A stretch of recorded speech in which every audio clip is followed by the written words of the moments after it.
નમસ્કાર, બુલેટિનમાં આપનું સ્વાગત છે। અમદાવાદમાં ફેન્ટા દ્વારા સિઝન 3 ફેશન શોનું આયોજન કરાયું। સમગ્ર ભારતમાંથી આવેલ મોડેલો દ્વારા ફેન્ટાના સ્ટેજ રેમ્પ વોક કર્યું। ફેન્ટા આયોજિતમાં ચીફ ગેસ્ટ તરીકે માન્યા સિંધ મિસ ઇન્ડિયા 2020 હાજર રહ્યા હતા।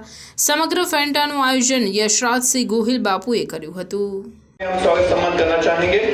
मैडम, आपको यहाँ पर आके कैसा लगा और आप क्या फील करते हैं अहमदाबाद में आपके यहाँ पर आके और फेंटा में आप हैं, फेंटा की इस इवेंट में आके आपको कैसा लगा?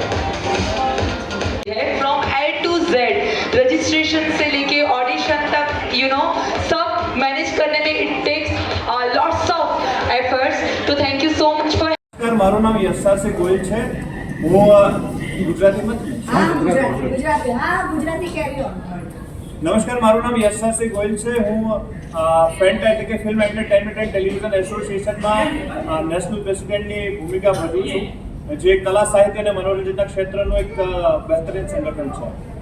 બેટર સિઝન 3 બેઝિકલી છે શું? આપણે જોઈએ છે જેમ દેશમાં બહુ બધા જે ફેશન શોઝ થતા હોય છે, મિસ, મિસ્ટર, મિસિસ કિડ્સ વગેરે, તો એની અંદર બધા લોકો ટાઇટલ જીતતા હોય છે, જેમ કે mister Gujarat, miss Orissa, miss Maharashtra.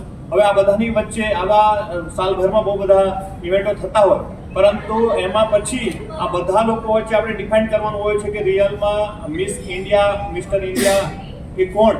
તો એવા માટે આપણે એક છેલ્લા 3 વર્ષથી આપણે કોન્સેપ્ટ કર્યો છે કે બેટલ બિટવીન ટાઇટલ હોલ્ડર્સ, એટલે કે હેલ્ધી કોમ્પિટિશન, હેલ્ધી બેટલ થાય છે જે ટાઇટલ હોલ્ડર્સ અને સબ ટાઇટલ હોલ્ડર્સના વચ્ચે હોય છે, જે દેશભરમાંથી આવતા હોય છે અને એ લોકો વચ્ચે કોમ્પિટિશન થતી હોય છે। આ વખતે આપણી સાથે નેપાળ અને હમણાં જે દુનિયાનું જે સૌથી યંગેસ્ટ દેશ બન્યો છે, જે સાઉથ સુદાન, જે આફ્રિકન કન્ટ્રી છે, ત્યાંથી પણ એક કન્ટેસ્ટન્ટ આવ્યો છે।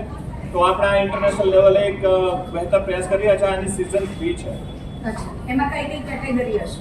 આની અંદર kids, teen, mister teen, miss teen, miss, Mrs અને મિસ્ટર કેટેગરી છે।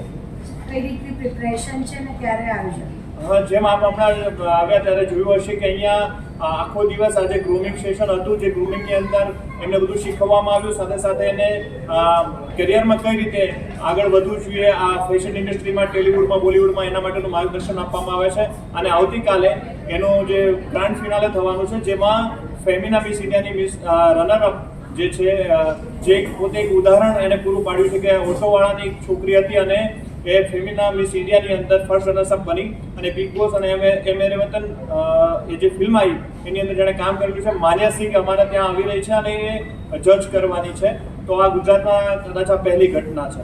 કેટલા પાર્ટિસિપેન્ટ 50ની આસપાસ છે, જેમાં ગુજરાત અને ગુજરાતની બહાર દેશભરમાંથી, અને મેં જેમ પહેલાં પણ કહ્યું એ પ્રમાણે નેપાળ અને સાઉથ સુદાન, જે આફ્રિકાનું નવો જે દેશ છે, યંગેસ્ટ આ દુનિયાનો દેશ છે, એમાંથી પણ કોમ્પિટિશન આવેલા છે। ટાઇટલ જીતશે એના માટે શું?